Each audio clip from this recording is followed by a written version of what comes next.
अप्रैल 2025 भारत पाकिस्तान के रिश्तों के लिए बहुत उथल पुथल वाला महीना रहा है। दोनों न्यूक्लियर आर्म्ड पड़ोसी देश इल्जाम और बदले की एक खतरनाक साइकिल में फंस गए हैं। इसकी शुरुआत 23 अप्रैल को हुए एक भयानक टेररिस्ट अटैक से हुई। आतंकवादियों ने पहलगाम में टूरिस्ट्स को निशाना बनाया, जो कश्मीर का एक पॉपुलर हिल स्टेशन है।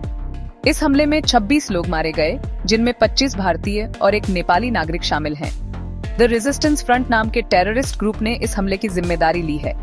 उन्होंने कश्मीर में डेमोग्राफिक चेंजेस को अपनी इस हरकत की वजह बताया है। इस घटना ने भारत और पाकिस्तान के बीच तनाव बढ़ा दिया है। भारत ने तुरंत पाकिस्तान पर हमले का इल्जाम लगाया। उन्होंने पाकिस्तान पर TRF को पनाह देने और सपोर्ट करने का आरोप लगाया। पाकिस्तान ने किसी भी तरह की इन्वॉल्वमेंट से साफ इनकार किया। उन्होंने इन इल्जामों को बेसलेस और काउंटर प्रोडक्टिव बताया। पहलगाम हमला एक फ्लैश पॉइंट बन गया है। इसने दोनों देशों के बीच पुराने जख्मों और अविश्वास को फिर से ताजा कर दिया है। हालात अभी भी बहुत वॉलेटिल हैं। दोनों देशों ने एक्शंस और काउंटर एक्शंस लिए हैं। इन एक्शन से तनाव और बढ़ गया है। भारत ने पहलगाम हमले का जवाब मल्टी प्रोंग्ड अप्रोच से दिया। उन्होंने पाकिस्तान के साथ डिप्लोमेटिक टाइज को डाउनग्रेड कर दिया। भारत ने पाकिस्तानी डिप्लोमेट्स और मिलिट्री एडवाइजर्स को देश से निकाल दिया। इसके अलावा भारत ने इंडस वाटर ट्रीटी में अपनी पार्टिसिपेशन सस्पेंड करने का अभूतपूर्व कदम उठाया। 1960 में वर्ल्ड बैंक की मदद से बनाई गई यह ट्रीटी दोनों देशों के बीच पानी के बंटवारे को रेगुलेट करती है। भारत ने पाकिस्तान के साथ एक की बॉर्डर क्रॉसिंग भी बंद कर दी। उन्होंने पाकिस्तानी नेशनल्स के लिए वीजास पर और पाबंदियां लगा दी। भारतीय प्रधानमंत्री नरेंद्र मोदी ने देश को संबोधित किया। उन्होंने हमलावरों और उनके सपोर्टर्स को सजा दिलाने का वादा किया।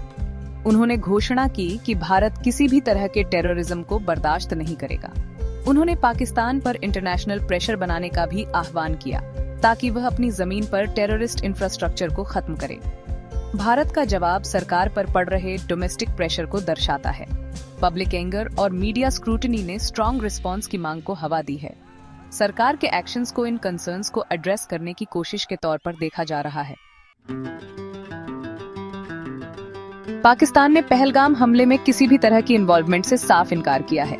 उन्होंने हमले की निंदा की और पीड़ितों के परिवारों के प्रति संवेदना व्यक्त की। हालांकि पाकिस्तान ने भारत के इल्जामों को बेसलेस बताकर खारिज कर दिया। उन्होंने भारत पर इस हमले का इस्तेमाल अपने पॉलिटिकल एजेंडा को आगे बढ़ाने के लिए करने का आरोप लगाया। पाकिस्तान ने भी भारत के एक्शंस का जवाब अपने काउंटर मेजर से दिया है। पाकिस्तान ने इंडियन एयरलाइंस के लिए अपना एयर स्पेस बंद कर दिया। उन्होंने भारत के साथ सभी बिलैटरल ट्रेड सस्पेंड कर दिए। पाकिस्तान ने भी इंडियन डिप्लोमेट्स और ऑफिशियल्स को देश से निकाल दिया। एक कड़े बयान में पाकिस्तान ने इंडस वाटर ट्रीटी के तहत पानी को रोकने या डाइवर्ट करने की किसी भी कोशिश को युद्ध का कार्य घोषित किया। उन्होंने 1972 के सिमला एग्रीमेंट, जिसका उद्देश्य बिलैटरल डिस्प्यूट्स को शांतिपूर्वक रिजॉल्व करना था, को भी अबियंस में घोषित कर दिया।